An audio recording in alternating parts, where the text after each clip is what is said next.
לפנות בוקר נכנס לתוקף הסכם הפסקת האש עם לבנון, כפי שאושר על ידי ראש הממשלה, שר הביטחון והקבינט. המשימה של צה"ל היא לאכוף את ההסכם. צה"ל פועל בנחישות, כל הפרה תיענה באש.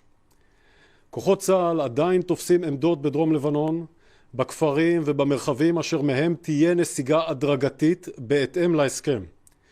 מטוסי חיל האוויר ממשיכים לטוס מעל שמי לבנון, אוספים מודיעין וערוכים לפעול היכן שנדרש.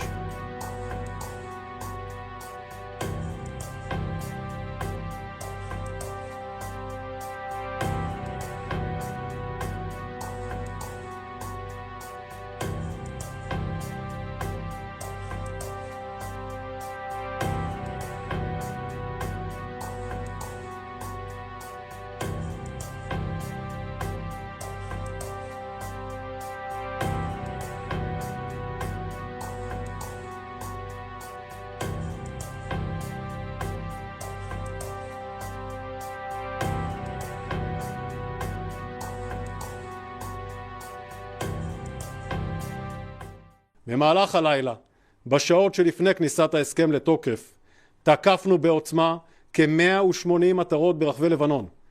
אחד מהיעדים שתקפנו הוא אתר ייצור טילים מרכזי של חיזבאללה בלבנון, סמוך לגבול סוריה. אתר שאנחנו עוקבים אחריו זמן רב.